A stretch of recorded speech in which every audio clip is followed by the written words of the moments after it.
Welcome to the Coach Speak podcast, built for coaches, by coaches, hosted by Jamie Bolton and Dustin Martin. Sponsored by Ray Crowther, providing the nation's best athletic training equipment since 1932. And R4 Football Systems. Accelerate everything by decoding the game. Hey guys, welcome back to Coach Speak. Dustin Martin here with Jamie Bolton, and we have a special guest, Coach Hines, tonight. And before we get going, I want to shout out to our sponsors, Team Builder and Tsunami Bar Sports. Hey guys, Coach Hines has coached in high school for over 28 years now. He's a husband, father, grandfather. He's an author, and he is the best-selling author of his family. He has a book called Call to Empower. He's a dynamic speaker who believes in football and how it's about people first. Coach, welcome to the show. Coaches, thanks for having me on. I always, after an introduction like that, I should just shut my mouth because it's not going to get better. It's not going to get better on my end. Now, I appreciate, as we were talking before we started recording, I appreciate you guys doing what you do. And as you mentioned, kind of bringing old school football back and diving deeper. And it's just a blessing to be here with you guys. Well, thanks, guys. But so our conversation today is about building winning cultures in high school programs, the role of character and leadership development, not only for players, but also coaches and parents, and really what high school football should be, not just what it currently is. Coach, if you could have your players remember just one thing about your program when their high school football career ends, what would that be and why? I'm going to cheat. I'm going to say two things. One, that I love them as people more than just players. But as far as our program as a whole, we strive to be relentlessly committed servant leaders. And that was something I came up with. I didn't come up with any of those words, but together, collectively, we talk about what that means and what that looks like in the classroom, in the weight room, in the community. And the thing that I'm most proud of about for our young men this year is we have more young men that have bought into that philosophy of being relentlessly committed servant leaders. And you guys know what that means. There's too many players and coaches, I think, who are all about me and I and self-made and all that nonsense. And first of all, if you believe in God, none of us are self-made. Mm-hmm. And as far as being a successful program, you're going to have great players come and go. But if you want to build something sustainable over the course of, your career and then the time you're at whatever particular school, I think the more you can get the players and coaches alike to be relentlessly committed servant leaders, you're all going to win. And, our goal is to build champions on and off the field. So we're heading in the right direction. That makes a lot of sense. And I think that hits on a lot of things that puts our game into perspective. I think there's a lot of toxicity among really all the stakeholders of football. You got, it's a very transactional. We talk about that a lot on our show, but like, it's very transactional. It seems a lot of times, like, what can you do for us? And really that's player to coach too. It could be like, so what can this player do for me? Can he get me more wins? Or can the parent to the coach, hey, can you get my kid on a scholarship offer and all those things? But it's just to put those things in perspective. If you could be a servant leader, if everybody's a servant leader, then we all help each other out. We all kind of move up together. So I love that. You plugged my book at the beginning. I appreciate that. I'm going to plug a book, not mine. Yeah. I get nothing from this. If you guys read, it's my favorite coaching book of all time, and it's clearly not mine. But if you read Inside Out Coaching by Joe Ehrmann, I've heard of it. I'm going to write that down. I'll tell you, gentlemen, if any of you, for two of you, if any of your listeners, real quick, bio on Joe Ehrmann, Hall of Fame lacrosse and football player at Syracuse, I believe, back in the 70s, went on to the Colts. This helped transform and solidify my why as to why I coach. He dives deep in about the transactional, what you had said, and transformational coaching and what that looks like. And it's funny for me. I think over the years of being a head coach in New Hampshire for 7 or 8 years, and now my 9th year here at Coronado, I've, with the help of that book, transformed the way I interview coaches to going from just strictly talking football to my first interview. I try to steer away from football as much as I can and dive into who they are as a human being and what they're most proud of, what they think their weaknesses are and all that stuff.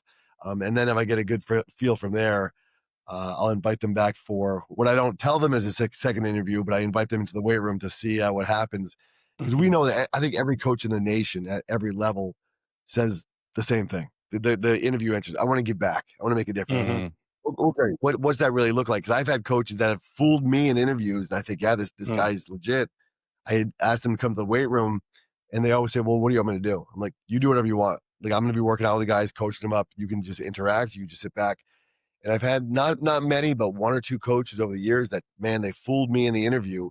They come in that they want to make a difference and get back. And I see them walk right past the chubby kid, right past the real skinny kid, and just go to where the studs are and be buddy. And in my mind, I'm like, nope, that's not right for us. Not that they couldn't be great coaches somewhere else, but I want to coach men.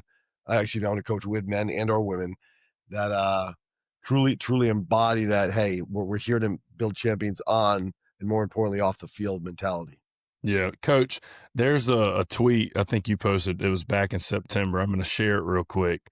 And man, this has been one of my favorite tweets, and it's because you gave me a definition for what soft is, and I'm going to throw it up on the screen.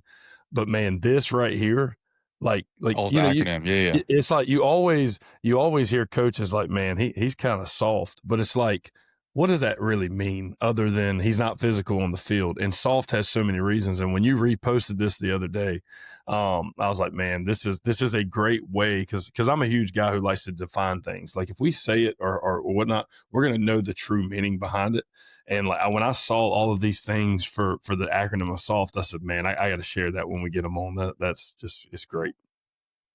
I appreciate that. And I think the sad reality with that tweet is, or my opinion, and I always want to say, after once again the introduction from Coach Bolton, I'm a guru at absolutely nothing. I'm just passionate about most things in life. But I think as a society, without getting political, I think way too many of us are soft, and we just, we're tough in speech and all that different stuff. But as soon as life punches us in the face, way too many of us, not just our players, want to pack it in and quit. And I think, tying it to football, that's where the whole transfer portal, not just at the collegiate level in high school, you got a young man that's not starting and they want to go somewhere else right away. And the old adage, I think, of, being where your feet are and growing where you're planted is becoming a lost art. And I think, and I really don't think I'm making too big of a deal out of this, but I think we're creating a generation of young men and young women who, when they graduate high school and college and they meet that person to get married to,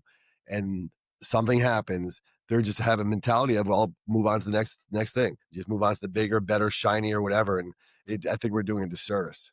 Yeah, and that has, generational impacts, negatively, obviously, that, we want to try to avoid as a country, as a nation. I mean, we could see how that's impacted a lot of our nation. And I think we are, as football coaches and really coaches of any sport, we have a responsibility to try to teach that, because I don't think it's being taught in homes across the country.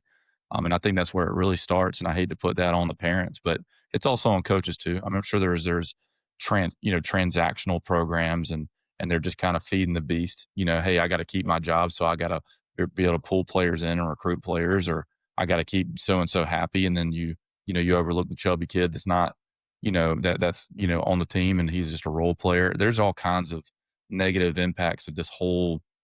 And it's been happening in high school football longer than college. I mean, it seems like the transfer portal's been wide open in high school for a long time.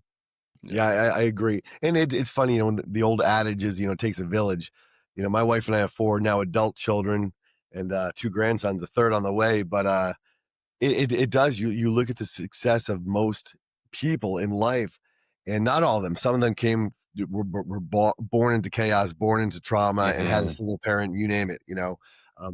But there is a lot of truth and strength, I believe, to having, whether it's a 2-parent home or household or not, but parents who don't want to be their children's best friend, parents who want to let the coaches coach, let them. And when I say be hard on them, I'm not talking about tearing them down and belittling them, but loving them enough as coaches to be honest in all times and all things. And we need that. And I think so often our young men and young women think that, well, coach is being hard on me, he doesn't like me. It's like, no, if I'm being hard on you, I love you. This is what it looks like to love someone. Because, and I tweeted out years ago too, something to the effect of, like, if you want to know the truth, ask your coach. Your girlfriend's going to tell you great things. Your quarterback coach or guru or receiver coach or your private trainer are going to tell you whatever you want to hear. And the whole world is going to just be yes men and just make you feel good. And the ones, more often than not, that are going to tell you the truth are, in our case, coaches or certain parents or teachers who love you enough to have that honest conversation. Yes, I agree. Well, I cannot wait to get into how you instill this in your culture and your team. Before we start, though, guys, I want to talk about today's episode being brought to you by Tsunami Bar Sports. the game-changing training system trusted by coaches and athletes across the country. If you've never trained with Tsunami Bar, you're missing out. This isn't your typical barbell. It's designed to move with you, flex, and force you to stabilize and control every rep. The result, you get explosive power, better bar speed, and stronger, more resilient athletes. We've been using Tsunami Bar Sports in the weight room, and the difference is real, whether it's bench, squat, or accessory work. The feedback and engagement are next level. Head to TsunamiBarSports.com and check out their full lineup of bars, racks, and accessories. And don't forget, tell them Coach Speak sent you. Tsunami Bar Sports, feel the flex. All right, so guys, we're going to get into segment one. Coach, you often talk about finding your why and remind coaches that football is really much more about people than X's and O's. How do you help a program discover or clarify its why, especially when you take over or when you're trying to reset a culture? Yeah, great question. I had a gentleman, a coach, several years ago, speaking up at a clinic in LA, and it was one of the breakout sessions, and he had just asked me that. It was a very similar question. And I hadn't looked at his hand to see if there was a wedding ring or not, but I was like, Coach, are you married? And he smiled. He said, yeah. I said, well, I love the way you answered that. It seemed like you're happily married. He said, oh, yeah, I've been married for 2 or 3 years. I'm like, what makes your marriage great? And you can see the wheels turning. He's like, I asked you about a football program and culture. Like, what are you doing? Like, creep, like, get out of my personal life. But he smiled, and I said, no, really, what makes your marriage great? And he just kind of lost track for a second about his question with football and said, oh, we do everything together. We spend time together. I said, that's it. For me, as simple, I think too many coaches think we are gurus and specialists or whatever. And not that we don't know our trade and we dive into it and pour into it, but I think we overcomplicate things with the best of intentions. For me, the people that matter most in my life are the people who I know me, love me, and have my back regardless. And I think in creating a team culture, whether you have a team of 20 young men or 120 or anything in between, the more we get to know our players as people, not as just players on a depth chart or whatever it is. It gets to know about their personal life and what makes them tick and what their why is, the better we can serve them. And I think so often we think as coaches, like, hey, I got to get my players to college. No, like what is it? 95% of them will not play at the next level. And I'm making that number up, but a great majority of them will not. And if we can help to to know them and what makes them tick, that's going to help them to do better in school. I did better academically in school, in high school and college during the football season when I had less time, where I was more tired, more beat up, more sore because of several reasons. I had less time to screw around. I had coaches and teammates that I loved and wanted to commit to and give back to. And those coaches that stick out for me in my mind that I had in high school and college and youth football were the ones that knew my name. It wasn't Hines always, it was Kurt. And it wasn't, hey, number 50 or 84 in college, whatever, jersey number I wore at the time. It was coaches that knew about me as a personal, as a person. So I think if you want to build a culture of winning, is start by winning the hearts of your players. Get to know them and get to know what makes them tick. And when you do have to get on them during a practice or a game for whatever it may be, they know you have built a relationship. So it's not some coach I see 2 months, 3 months out of the year that's just screaming at me. It's a coach that I know loves me and is pouring into me. And he's coming to me with this for a reason. No, and Coach, it's funny. We have a kid on our team. He's got long hair, and we call him Sunshine from Remember the Titans. And oh yeah, about week 4, week 5, we needed a guy out there, and I called him by his government name, and I said his name, and like 40% of the team turned and looked at me, and they were like I don't know if some of them like remembered what his actual name is because someone gave him Sunshine. They called it, and he came up and he's like, Coach, man. He said, not the government name. And I said, hey, man, wanted to make sure you knew. I knew what your name is, man. Like, don't think like, but, and I think that went a long way with him that day because I think he loves the nickname. But it was just, I think he was a little shot like, are you talking to me? Like, that's not my name, Coach. I'm Sunshine. But it was awesome, man. I love it. Go ahead, Coach. No, I was going to say, yeah, you want to serve their you want to serve their heart. You want to serve them not just to say, hey, we're going to give you an opportunity to play in college, but what you're going to do is you're going to allow them to, or really teach them a process of developing their own character and how they can serve themselves. And I think that's the big key is like, not what you can do for me from like an opportunity standpoint, but how can you as a coach pour into me as a player to hold me to a high standard, love me enough to hold me to a high standard, and then teach me how to hold myself to a high standard. I think that's the hard thing for obviously young kids, but that's the big key, is to hold yourself to a high standard. When they can do that, then they can provide opportunities for themselves down the road. Yeah, amen. And I truly believe to my core that 99% of the young men and young women we coach, if not all of them, deep down inside, they may not realize this, but not only need, but want to be held accountable, want to be held to the fire, want to be, I think our job as coaches to meet them where they are and help them to get someplace they never imagined they could be, whether it's academically, athletically, combination of both as far as their character. We have one of our, I'll be careful not to say his name here, but one of our senior starters this year, about 3 weeks ago, walking into practice, I had just parked my truck and I'm walking across the road with him to get to the school. And I was like, "Hey, how are you?" And he's usually like, "Hey, coach," and, just all smiles and ready to go. And he's like, "I'm all right." And I looked over, I'm like, "You good?" And just boom, tears. And this guy's a stud for us. So I'm like, "Whoa, what's going on?" He's like, I don't want to talk right now, coach.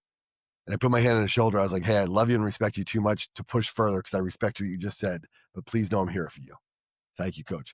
Walked out, went to practice, just told him when we were at practice, be where your feet are. The next 2.5 hours, whatever it is that's going on, it'll be there when you're done, good or bad, it'll be there. And then 2 or 3 days later, he's like, "Coach, can we talk?" I was like, "Absolutely." And we talked for almost an hour and a half about some real heavy stuff that's going on between he and his family. And it was such an amazing opportunity to talk to him, to listen to him, and to say to him clearly, like, "Hey, I have not been what you're going through right now. So I'm not going to BS you. I'm not going to try to fix your problem. That's not my job to fix it. I'm just here to listen." And I think I helped him tremendously, not because I had the answer of anything, but just to listen to him and to have someone that knows, I have a vested interest in who he is as a human being, not just as a football player. Yeah, and Go ahead, coach. Well, the big thing is just understand, and I think all coaches need to hear this. It's like, just because they're 14, 15, and 16 doesn't mean they're not human and they don't have a good outlook or insight just because they're younger, And I think a lot of times, because I grew up in the I'm the coach, I know best, I know all, and not that it's a terrible thing, because coaches do know a lot, but it's like sometimes we just need to hear them out, because there may be something that they're seeing. And that's how I try to be like, and you got to have a fine line of when to allow high schoolers to guide your decision making or input. But same thing, coach, we had a situation the other day with a kid, and you could just tell something immediately was off. It was just, he was off. He wasn't the same kid he is. And when I first asked him what was going on, he was like, "Oh, I got some girl problems, coach." And I was like, "Man, this kid ain't gonna act like that over girl problems." And also, I know this kid, he's a stud. He don't have girl problems. I don't know what he's talking about. So I kind of dig a little deeper, and it was adult problems. It wasn't girl problems. And we just had a really good conversation. And the thing I liked the most, and I told Jamie about it afterwards, was it was such a learning moment to say, "Listen, you're going to hit this roadblock that you're going through right now at every phase in life, and how you respond to it. Are you going to let this roadblock take your joy away and what you love to do? Like, you come to practice and you're kind of pouting. You love football, man. Like find a way to get around that roadblock. Don't let it be the thief of joy of what you love to do." And those moments are what I love the most about coaching. It's not dialing up a sim pressure for a sack on 3rd and 15 to win the game. No, it's these kids, they need someone to form and transform them. And that's probably been my favorite moment all season. That one little thing. Well, and how great is it when you have the young men that you pour into, that you pray about at night with your spouses, you're just thinking about all the time, and then you see them make that big play, and you're amped up on the friggin' sidelines. You're like, "Let's go!" And a lot of the people in the stands are like, "Oh, the coach is excited about the play." And yes, we're excited about the play, but it's because you know what that young man's gone through to show up day in and day out to keep doing it. It's huge. I meet, you said something, Coach Martin. I meet with our captains once a week on Mondays after practice to really, I tell them just, to get a feel of the heartbeat of our team, because I said, as much as the head coach, I have a grasp on the pulse, if you will, of our team. I'm not in the locker room as much as they are. I don't have the conversation. We all know, no matter how great the young men are or young women, they're having different conversations with their peers than they are with the coaches. So I meet with them, and I tell them, and I tell our staff all the time, I've coached high school football for 28 years. That means I'm passionate about it. It doesn't mean I'm good. It doesn't mean I have all the answers, because there are people who can do something for 28 years, thinking about certain politicians who've done it for whatever years, and your listeners can plug in whoever they want to visualize here, um, who are just horrible at their jobs.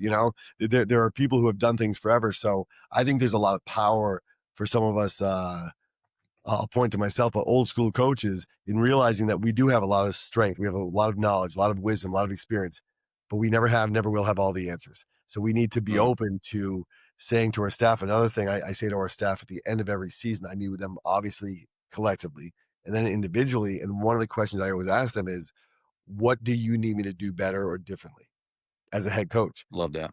And there's a number of times where my assistant coaches will say, well, coach, nothing. Then they start going on to like a compliment. Say, hey, I really appreciate that. But I'm not trying to be funny or disrespectful here, but I'm not a 13-year-old, middle school girl that is saying, oh, I feel fat, because she knows the guys around her are going to say, oh, you're beautiful. Which I do feel fat a little bit, but that's a whole other conversation. But I tell them, listen, I am so dang passionate about this game. Like, if you don't have an answer for me now, I'm going to give you a homework assignment. Please, within the next, because this is at the end of the season, within the next month, let's connect again, sit down and give me something that, you'd like to see me do a little bit more of, a little less of, do differently, or you don't know why I do it. Let's have these conversations. And it's hard to pull that out of people, but man, it's powerful when they do. And then you have to be strong enough as a coach to take that, because if you're going to ask for that feedback, it's not always going to be sunshine and rainbows, or whatever you want to say.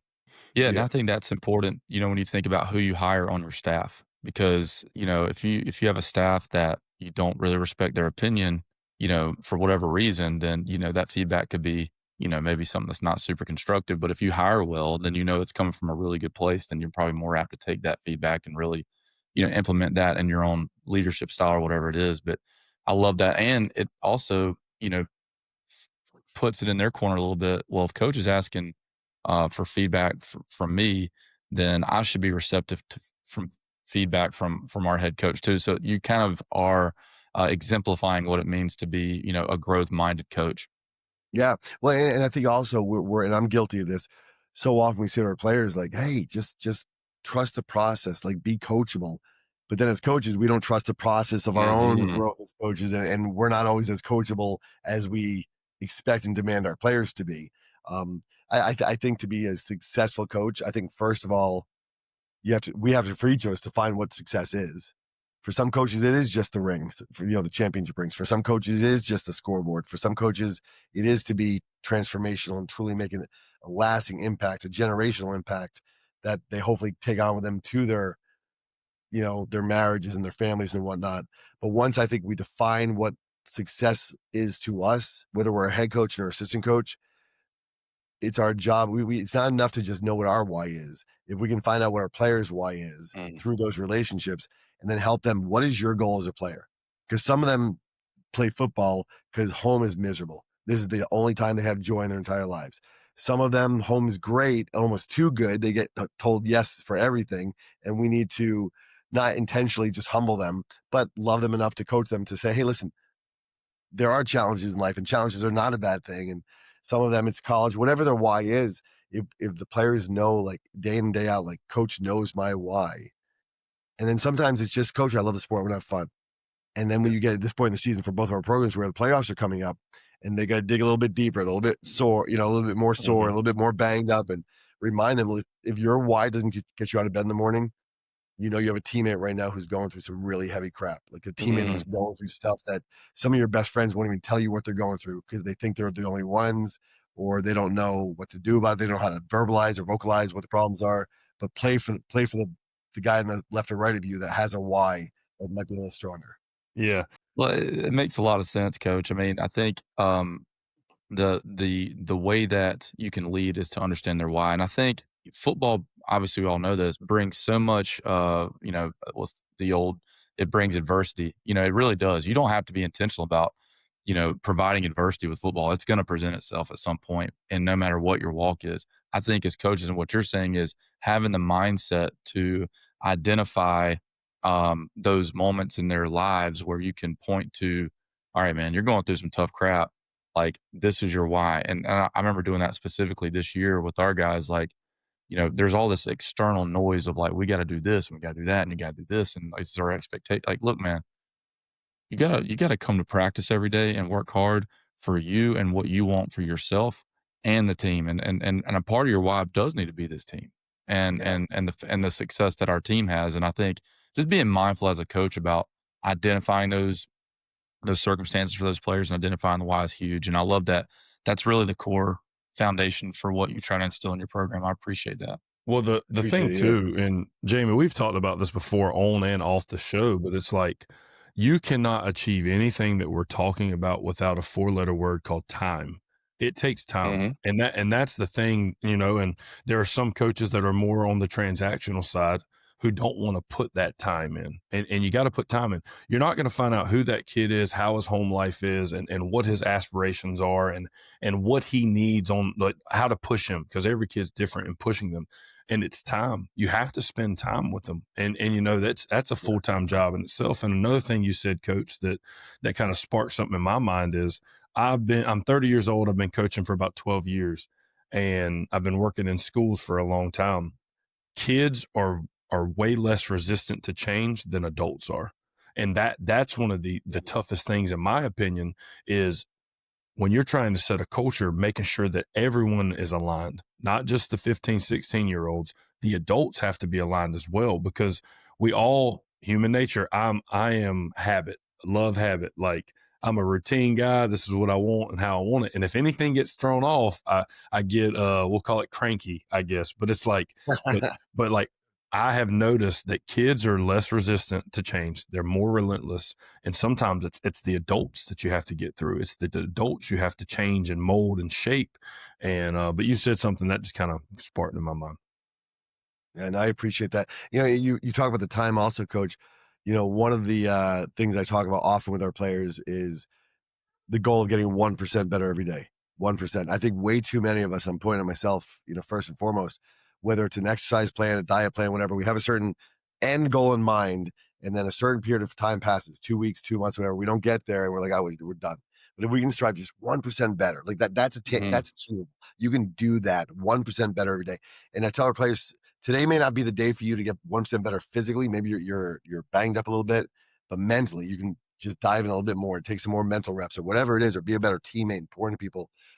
I had heard something years ago in church. A pastor had said, he goes, there's 3 stages of everyone's life. You're either coming out of a storm, you're in the middle of one right now, or hold on because there's one coming. And I remember everyone in the congregation kind of laughed and chuckled. I was like, damn, it's kind of a dark, like, gay life. Like, that's great, But the more I thought about it, prayed on it, not only do I love it and believe it to my core, but I think that's football. As a coach, you're either coming out of a storm with a player or your program or administration or fill in the blank with, a discipline thing, something off the field or whatever it is. You're in the middle of a storm right now, or hold on because there's one coming. And I love that. I truly love that because, and I forget which of you said it, but I'm sure you guys are of the same cloth. That's my favorite part of coaching. I love breaking down film. I love the weight room. I love practice. I love games. But man, when I can see a young man, or I can't say a young woman. We've had some young women over the years on our teams. We don't have any this year, but when I can see a player just start to get it, and I'm not talking about the X's and O's, but get life, and to not run away from challenges, and understand that even the things that suck can happen, don't happen to us, but they happen for us, can serve a purpose and be a blessing. That's when I'm like, yes. That's when you face those hard seasons, and the wins are hard to come by, but you see the growth in those you coach. That's what it's all about. Yeah, that's what that's what our purpose is. I think that's what, I think no matter what, at the end of the day, at the end of our careers, we would much rather have that be said about us. Like, coach served me as a person that impacted my family and my family's, generationally. And I'm sure that's happened with you so far in your career. And I'm hoping that we can do the same. And I think it's hard to be mindful of that. And I think, our listeners have really resonate with, I think that message resonates with a lot of our listeners, because I think they're looking for that. I think, when we hear old school, quote unquote, coaches talk about that, that I think for me gives me more fuel for waking up. And that's my why, that gives me more fuel versus, well, I better go call good plays to, on Friday. Yeah. Like that's very dark and bleak, Yeah. but serving and watching a young quarterback, grow up and go through a lot of adversity this year, no matter the outcome, his process has gotten better, his confidence in himself, his leadership ability, seeing those things come out and, lead his team to a winning season has been, really, really, um, you know, it's been big for me. And just Yeah. watching him do that and him operate and really a lot of our guys on our team. But that makes a lot of sense. Well, and it's true too, something you just said, Coach. I think all those on the field things that the town sees, the community sees, social media puts, out there, the scores and whatnot, that's a byproduct of Mm-hmm. us loving our players. And for some of your listeners that may be new to your podcast or new to coaching, whatever sport, and I know you're not saying this, we need to know our trade. We need to know the ins and outs of the positions we coach, the side of the ball we coach, and we should always be evolving and growing ourselves and striving to get 1% better as a coach. Downsizing certain plays in our arsenal to be better at more, whatever it may be. And this past off season, I did that. I got rid of about 2/3 of our playbook, and I think we're having a better season offensively as the OC than we've had since I've been here because we're doing less, but we're doing it better. I think that's a big part of building the relationships with our players is only going to help them exponentially on and off the field if they also know that they are being coached by someone who knows what we're doing. Yes. So Yeah. they work hand in hand with each You other. got to be confident, right? Yeah. There's both. You got to be confident in what you do, but then the other piece is you have to be skilled and genuine and trying to build those relationships to help to coach your kids. That's what being a coach is. Yeah, and I think where so many coaches miss the mark is they understand that you've got to be competent and confident, but they forget about the compassion. Mm-hmm. You got to have the compassion part of it also. And I'm proud of who I am as a coach. I Yep. love who I am as a coach, and a huge part of that is because I know what I do and how I strive to pour into not just our players, but my assistant coaches and the players and coaches' families. At the same time, I've got to give credit where credit's due. The first coach I ever coached for was a transformational coach. So I think to go back to, hey, I've coached for 28 years. Well, hey, great, fantastic. I could suck for 28 years, but some coaches coach for 28 years and they've only coached under jackwagon coaches who don't care about the kids, who just are all X's and O's. So they've coached for a long time, but they've been doing it wrong. And some of them don't know. I shouldn't say they've been doing it wrong. They've been doing it wrong, in my opinion. Once again, gospel according to me, which is careful with that, But I think once you coach long enough, and long enough could be 3 years, could be 4 years, and we all have different learning curves and how much we attain, and in our knowledge as coaches. But if you truly want to make a generational impact, and I mean that to my core, because once again, taking this throughout their lives, you've got to have compassion for the players and build upon that as well. Well, that compassion also, in my opinion, leads to belief. So, you talk about being, well-versed in our trade. Well, the better relationship and the more compassion between you and the players, the more belief in what you're doing on the field. And that's a huge thing. We just played a team recently, and I'm watching film, and there's this receiver, and his character speaks volumes on tape. Just who he is, throwing his hands up when he doesn't get the ball or he may be open. All this, it's funny. We go out there and play that team. First play of the game, sent off the field because his knees aren't covered, and he's arguing with the ref. And I literally looked at our head coach. I said, "I told you." I can tell that kid's character just from that point. And I think if you, and this is a silly one, but I always have the compassion with our players. Listen, man, we live in a day and age of photography. I know you want to look cool. You want to put the dark visor on. You want to have your T-shirt hanging out. You want your knees showing. Listen, as long as the head coach is okay with it, but when it hits 7:29, you better be looking the way we need to look, because we have a job to go do. And regardless whether you abide with what or agree with what they're saying, you have to abide with the rules. And that's just something simple, but the compassion of your relationships with your players, they're going to believe in what that 1st and 10 call is. They're going to know that you're putting them in the best situations that allows them to make plays. And there's sometimes where, and we all do it, I've made play calls this year that probably should not have worked, but the belief in the kids, they made it work. And I'm like, I'm glad that they believed in it as much as I did, because I should not have called that right there. Yeah. Amen. Amen. I don't know that feeling because I always call perfect games. That's But right. yeah, right. That's another thing too. I when our players mess up, I tell them all the time, and I try to get our staff to say the same thing. Like, we want you to mess up a ton Monday through Thursday, because the more you mess up, the more we can correct, the more we can learn, and the less we mess up on Fridays. And when you see a player drop a ball or miss a tackle or whatever, and they're beating themselves up, I'll be very quick to go over to them and say, listen, I've never coached a perfect game. Never have, never will. You're not going to play a perfect game. Let go, focus on the next play, and let's move on. And for our coaches, the same thing. Like, when a kid messes up, it's one of my biggest pet peeves is when a player messes up on the field and right away a coach goes, get him off.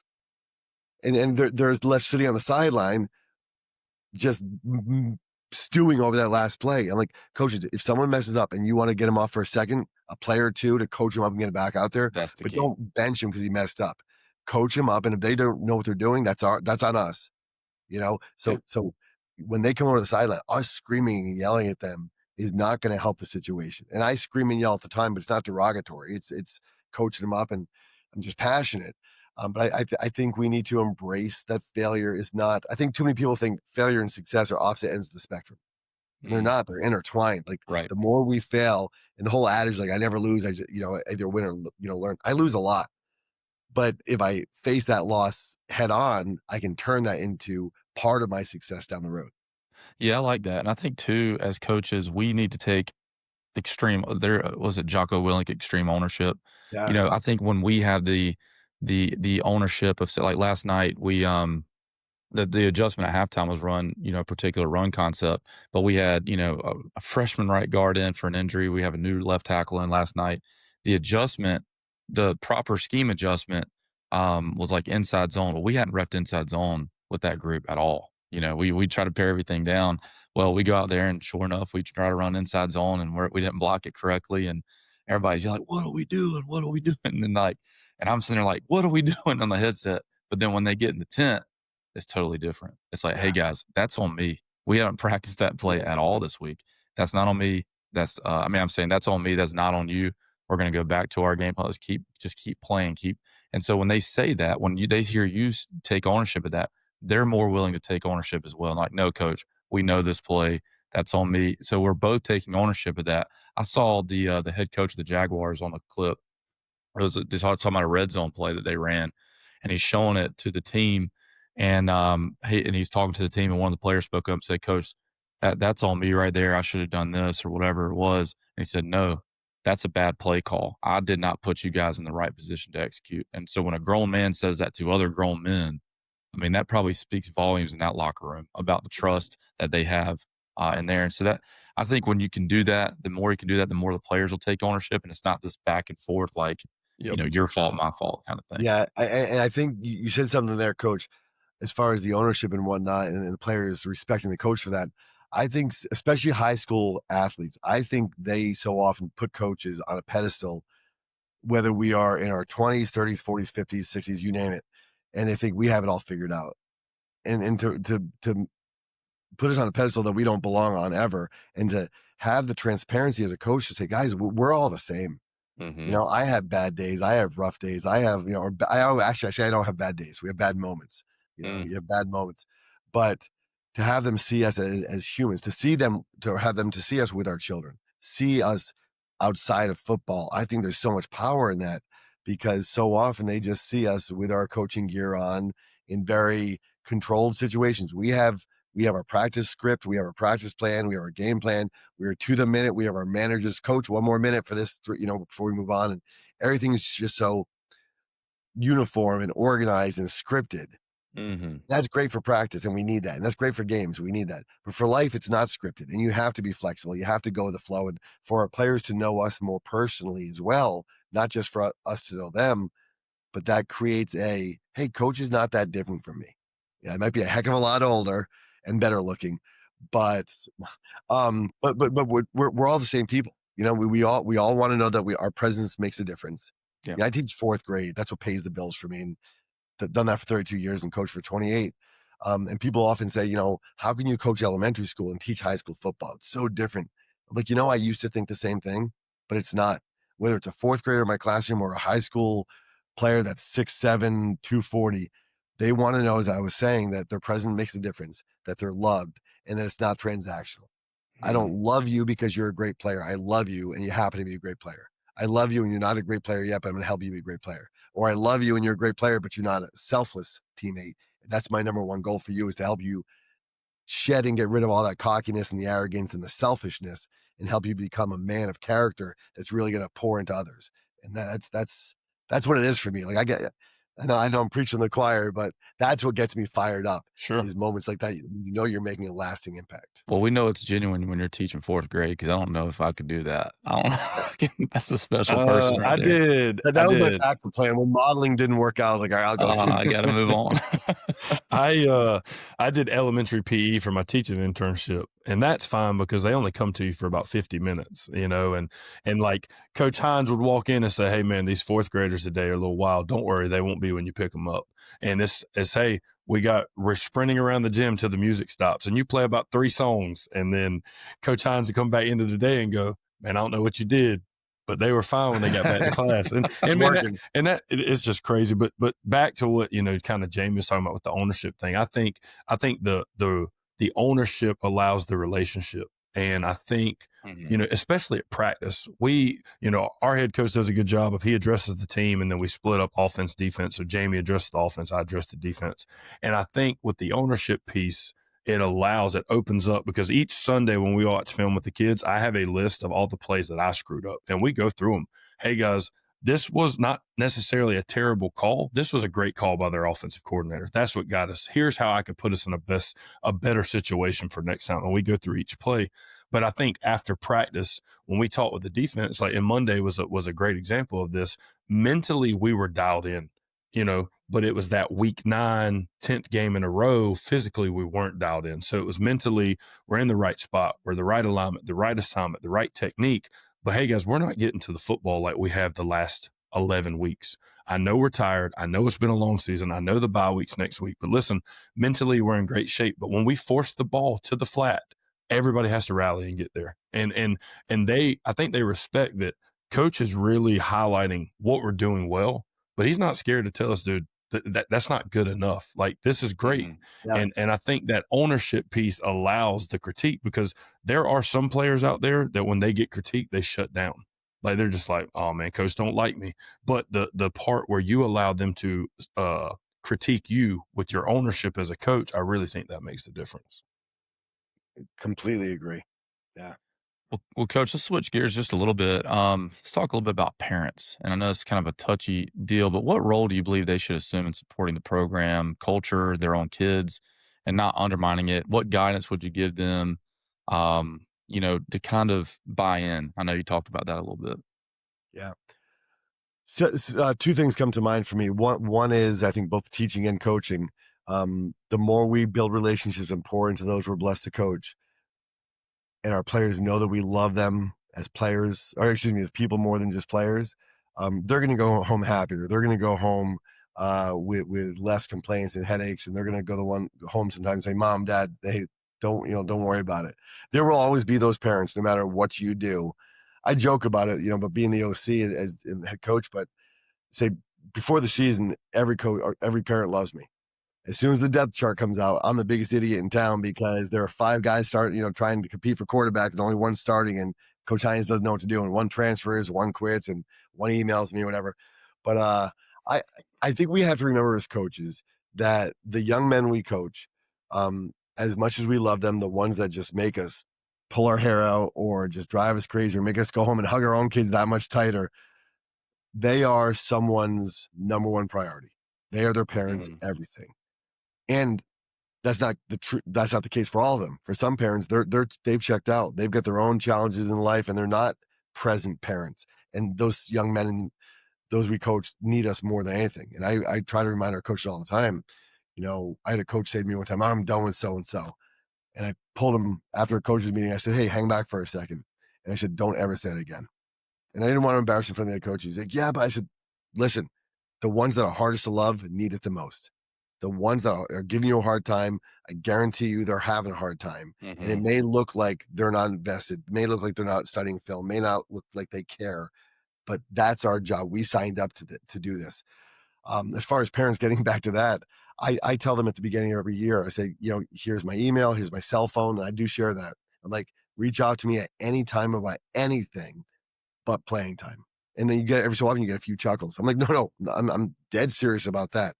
Please do not ever reach out to me about playing time. If your son does not like where he is on the depth chart or doesn't understand, have him go to his position coach first and foremost.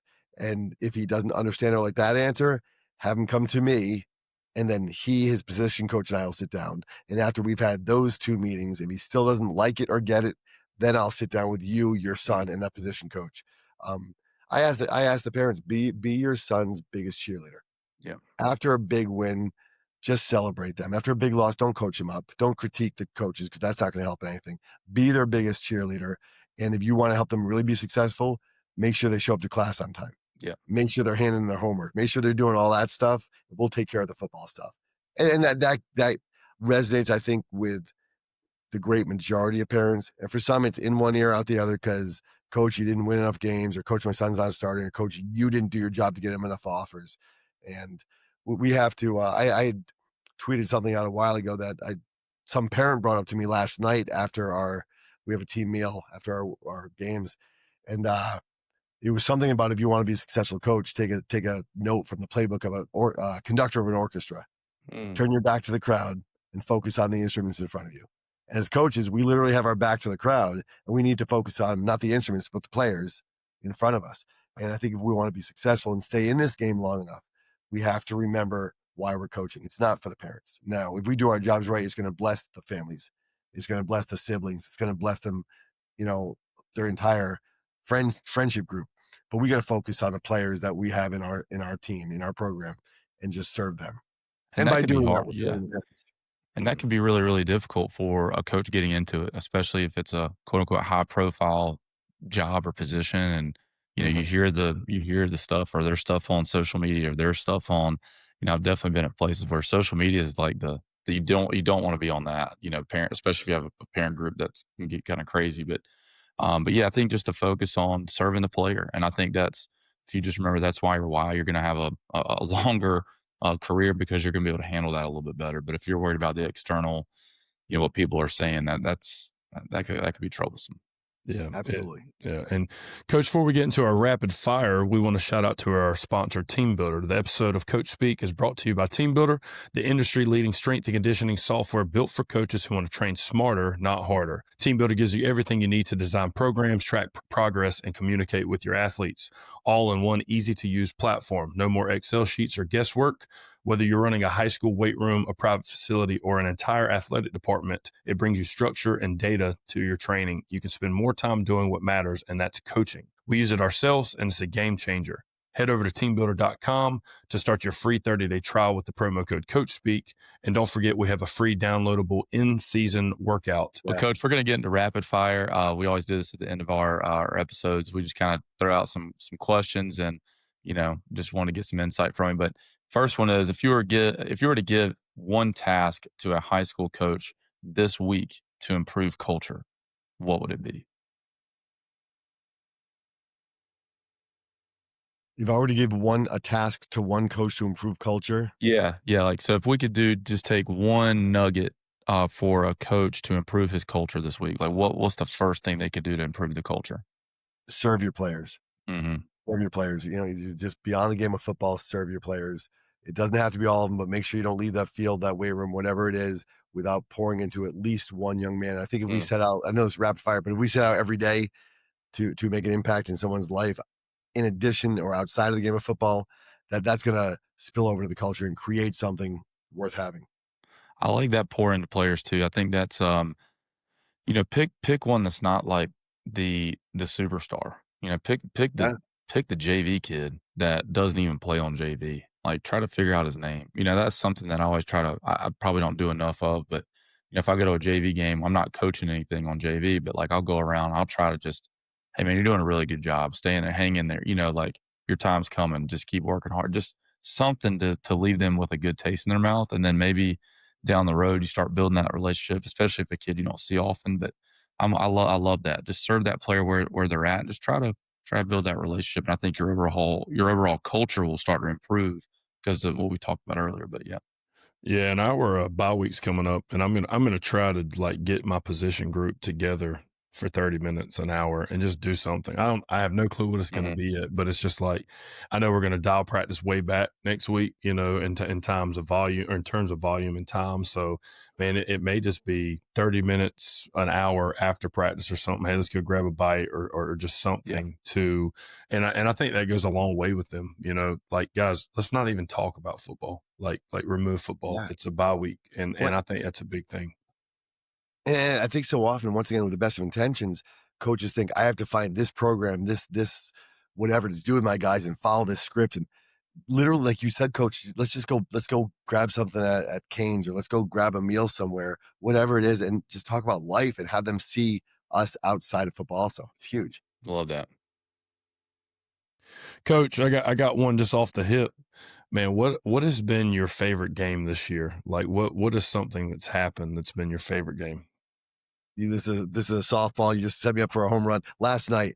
With two starters out against a team that we know were bigger than us, faster than us, had more offers than us.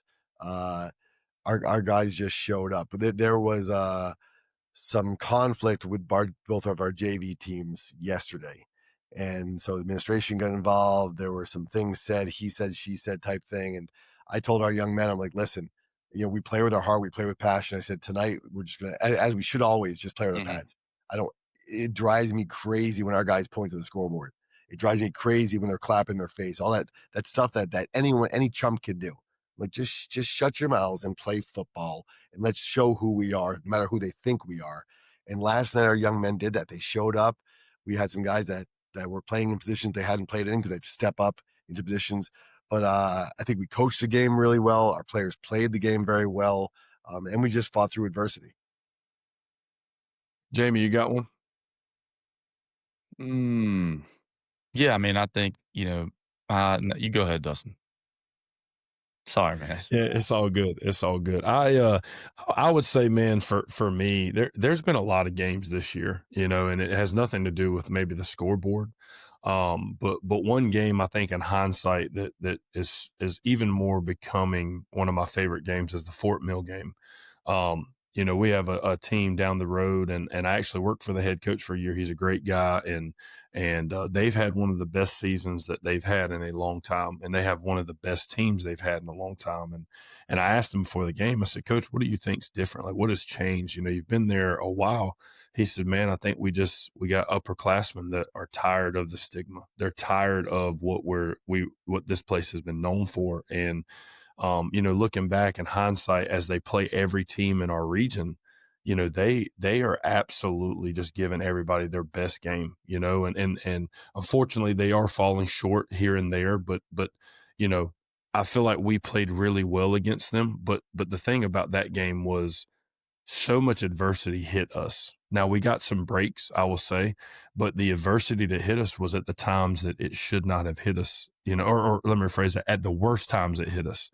And, as I sit back and think about all these games, like we had a double overtime win this year, which was exciting. It was amazing. It was fun. We've just had so many different styles of games this year, but I would say that's probably that's what I'd go with. Yeah, and the reason I pause is because I don't know, man. I mean, I feel like, we had the double overtime game. In overtime, we scored on 2 4th and goals. One was 4th and 20, or 4 on the 20-yard line. The other one was 4th and goal from the 1. We go to another big game, opening drive. We score on 4th and goal from the 1. Last night, we had 2 4th and goal from the 2 or 3 yard line and scored. Like, our season could be totally different if these kids don't execute. And that's all about players. I mean, it's a player's game. They got to go execute and play. Maybe the biggest moment, the most proud moment, was our starting quarterback in week 0 in the week 1 game was sick, and it was a game time decision if he could play. And our backup quarterback, sophomore, that had kind of been, he was behind a kid that transferred out in the summer, and then the other kid comes in, transfers in. He's the starter, and then the backup. He has to start the game, and we ended up winning the opening game of the season, which I think really set the tone for our entire season. He has a really good game, very efficient, a couple touchdown passes, and I don't know. There's been a lot of moments like that where just seeing these kids, perform in these adverse situations has been really, really, satisfying to see. So Absolutely. Yeah, and hats off to Jamie, man. A lot of people kind of see, like we're throwing touchdowns and whatnot, but it's like a lot of people don't see like the time that Jamie puts in with our sophomore quarterback. Like it's not like in here in South Carolina, there's 5As and there's 2 division in 5A, and we're the highest division. And it's like sometimes I'll sit there and look at Jamie on the sideline and like, hey man, we're doing this with a 10th grader. Like we are going 6-4. The second winning season in the last 6 years. And dude, we're doing this with a 10th grader. And it's like, dude, that's hats off to Jamie. And don't get me wrong, like the kid's making plays, but it's like Jamie's giving him the tools to put him in the situation to make these plays. And man, it's like, not to mention, I think 9 out of our 11 players on offense have never played a varsity snap of football. And it's like, we hats off to everybody within our program, just grinding assistant it coaches out. doing a really good job. Like the offensive line coaches, I told this year they've been through a lot. They had no returners on the offensive line, new offensive line coach. It's just been a crazy year for us. But not to talk too much about our deal, but it's been very rewarding to see just our program come along. I don't think anybody really expected that, especially after some really good players transferred out. So, but no, it's been rewarding kind of overall this year. But yeah. Well, Coach, this has been man, fun, man. It's been a really good one. I appreciate you guys. It's a blessing to be on. I got coaches here now. We have a coaches meeting. We do a brief, just hour and a half on Saturday morning. So we'll let you get to it, man. But listeners, go check out Coach Hines at coachkurthines.com. He's got his book on there.